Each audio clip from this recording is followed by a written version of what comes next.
Hello and welcome friends, कैसे हो आप सब। उम्मीद करता हूँ आप सब ठीक होंगे। दोस्तों, आज हम जनसंख्या भूगोल का रिकार्डो महोदय का एक सिद्धांत है वो करने वाले हैं। सिद्धांत का नाम है बाजार तंत्र। दोस्तों, रिकार्डो महोदय आधुनिक अर्थशास्त्रियों में से एक थे और 1772 में इनका जन्म हुआ था। रिकार्डो महोदय का पूरा नाम डेविस रिकार्डो था।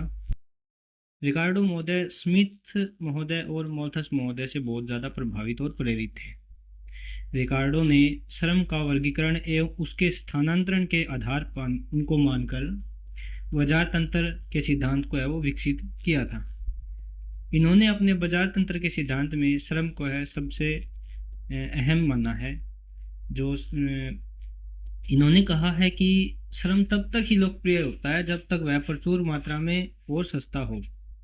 ठीक है, यानी कि किसी स्थान के ऊपर जो श्रम है वो तब तक ही लोकप्रिय रहता है जब तक वो वहाँ पर बहुत प्रचुर मात्रा में मिलता हो और सस्ते रेट के ऊपर उपलब्ध होता हो। इनका मानना था कि जब बाजार में श्रम की मांग बढ़ती है तो रोजगार बढ़ता है, और जितना ज़्यादा रोजगार होगा उतनी ही जनसंख्या उसे करने के लिए आगे बढ़ेगी। परंतु यह भी देखा गया है कि जैसे जैसे जनसंख्या बढ़ती है तब मजदूरी की दर है वो घटती है। ठीक है, यानी कि जो मजदूरी दर है वो जैसे जैसे जनसंख्या बढ़ती है उसके आधार के ऊपर वो कम होती जाती है। इनके अनुसार एक ऐसा मजदूरी प्राकृतिक बिंदु आता है जहां किसी व्यक्ति को उतनी ही मजदूरी मिलेगी जितना वह बस अपना जीवन यापन कर सके। यानी कि किसी व्यक्ति को उतनी ही मजदूरी मिल पाएगी जिससे वह 2 वक्त की रोटी को जो पूरी कर सके। अब इनके सिद्धांत की कुछ मान्यताएं थी, उनको हम देख लेते हैं। इनका मानना था कि एक बाजार में एक ही प्रकार की का कृषि उत्पादन होता है और एक ही दाम पर बिकता है। इनकी दूसरी मान्यता थी पूरी भूमि पर एक ही प्रकार की खेती होती है। तीसरी मान्यता थी किसी भूमि की आपूर्ति तय है, यह न ही बढ़ सकती है और न ही घट सकती है। यानी कि अगर इतनी भूमि है तो इसका एरिया है वो मतलब पहले से ही तय है, वो ना तो ज़्यादा हो सकता है और ना ही वो कम हो सकता है। भूमि का एकमात्र उद्देश्य एक ही फसल उगाना है। ठीक है। अगली इनकी मान्यता थी श्रम की मांग संचय पर निर्भर करती है, श्रम ही उत्पादन का एकमात्र कारक है। अगली थी किसी देश में श्रम गतिशील हो सकता है पर देशों के बीच कोई गतिशीलता नहीं होती है। अगली पैमाने की कोई भी अर्थव्यवस्था नहीं है। 10वीं इनकी मान्यता थी पूंजी का संचय लाभ से होता है, श्रम और पूंजी दोनों बदलते रहते हैं। रिकार्डो कृषि प्रणाली को अर्थव्यवस्था का एक महत्वपूर्ण क्षेत्र मानते हैं क्योंकि बढ़ती हुई जनसंख्या को भोजन उपलब्ध कराना एक कठिन कार्य है। रिकार्डो के अनुसार किसी अर्थव्यवस्था के 3 प्रमुख समूह होते हैं। पहला है जमींदार, दूसरा है पूंजीपति और तीसरा है मजदूर। मोल्थस ने घनिष्ठ मित्र मोल्थस के जो रिकार्डो महोदय थे वो मोल्थस के घनिष्ठ मित्र थे, पर घनिष्ठ मित्र होने के बावजूद मोल्थस के जनसंख्या वृद्धि के विचारों व रिकार्डो के विचारों में मतभेद देखे गए हैं। यह गणनाओं से सिद्ध हो चुका है कि यदि किसी देश के पास अनुकूल दशाएं हो तो 25 वर्ष में वहां की जनसंख्या 2 गुनी हो जाती है। वैसे ही वो ही दशाएं पूंजी को भी मिले तो वो भी दुगनी हो सकती है। यानी कि अगर 25 सालों में जनसंख्याएं दुगनी हो सकती है तो वो जो रूल है वो पूंजी के ऊपर भी लागू होता है और 25 सालों के अंदर पूंजी भी दुगनी हो सकती है। इस प्रकार रिकार्डो ने जनसंख्या वृद्धि को विकास का बाधक न मानते हुए आर्थिक सिद्धांत के मध्य से मोल्थस के सिद्धांत का तर्कपूर्ण आलोचनात्मक विचार रखा है। रिकार्डो ने बताया है कि किसी अर्थव्यवस्था के 3 प्रमुख समूह होते हैं और इन तीनों समूह में एक पूंजीपति किसी अर्थव्यवस्था को जोड़ने का कार्य करता है। यानी कि जमींदार और मजदूर के बीच की जो कड़ी होती है उसे पूंजीपति होता है, वो किसी अर्थव्यवस्था को जोड़ने का कार्य करता है। जितना पूंजीपति को लाभ होगा वह उतना ही लाभ अर्थव्यवस्था को पहुंचाता है। रिकार्डो ने अपने सिद्धांत को दो अवस्थाओं में बांटा है। पहली अवस्था इनकी थी प्रगतिशील अवस्था और दूसरी अवस्था थी स्थिर अवस्था।